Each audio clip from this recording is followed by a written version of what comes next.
ಇನ್ನು ಮಲೆನಾಡಿನಲ್ಲಿ ಮತ್ತಷ್ಟು ಚುರುಕುಗೊಂಡಿದೆ ಮುಂಗಾರು ಮಳೆ. ಇನ್ನು 3 ದಿನಗಳ ಕಾಲ ಇದೇ ರೀತಿಯಾಗಿ ಮಳೆ ಬರುತ್ತೆ. ಡ್ಯಾಂಗಳ ಒಳಹರಿವಿನ ಪ್ರಮಾಣದಲ್ಲಿ ಗಣನೀಯ ಏರಿಕೆ ಆಗ್ತಾ ಇದೆ.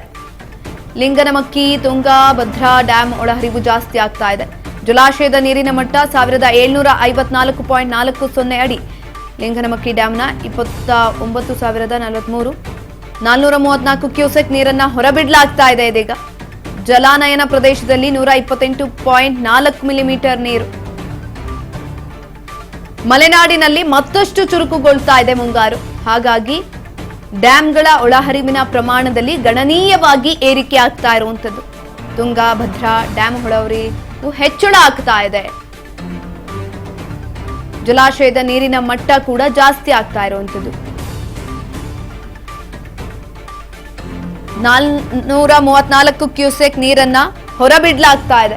ಜಲಾನಯನ ಪ್ರದೇಶದಲ್ಲಿ 128.4 ಮಿಲಿಮೀಟರ್ ಏರಿಕೆ ಆಗ್ತಾ ಇರುವಂತದ್ದು. ಹಾಗಾಗಿ ಈಗ ಆಲ್ರೆಡಿ ಅಲ್ಲಿ ಮಳೆಯಿಂದಾಗಿ ಒಂದ್ ಕಡೆನಲ್ಲಿ ಅವಾಂತರಗಳು ಜಾಸ್ತಿ ಆಗ್ತಾ ಇದ್ರೆ, ಮತ್ತೊಂದ್ ಕಡೆನಲ್ಲಿ ಜಲಾಶಯಗಳಲ್ಲಿ ಒಳಹರಿವು ಜಾಸ್ತಿ ಆಗ್ತಾ ಇರೋದ್ರಿಂದ ರೈತರಿಗೆ ಎಲ್ಲೋ ಒಂದ್ ಕಡೆ ಇದು ಖುಷಿಯ ವಿಚಾರ. ಮುಂಗಾರು ಮಳೆ ಕೈ ಕೊಡ್ತು, ಏನ್ ಮಾಡೋದು ನೆಕ್ಸ್ಟ್ ಅನ್ನುವಂತಹ ಯೋಚನೆಯಲ್ಲಿ, ಪ್ರಶ್ನೆಯಲ್ಲಿ ರೈತರೆಲ್ಲರೂ ಕೂಡ ಮುಳುಗೋಗಿದ್ರು. ಆದ್ರೆ ಇದೀಗ ಮುಂಗಾರು ಮಳೆ ಆಗ್ತಾ ಇರೋದ್ರಿಂದ ಎಲ್ಲಾ ಜಲಾಶಯಗಳು ಕೂಡ ಭರ್ತಿ ಆಗ್ತಾ ಇದೆ. ಒಳಹರಿವು ಕೂಡ ಜಾಸ್ತಿ ಆಗ್ತಾ ಇರೋದ್ರಿಂದ ನೀರಿನ ಕೊರತೆ ಕೂಡ ಕಡಿಮೆ ಆಗ್ತಾ ಇದೆ.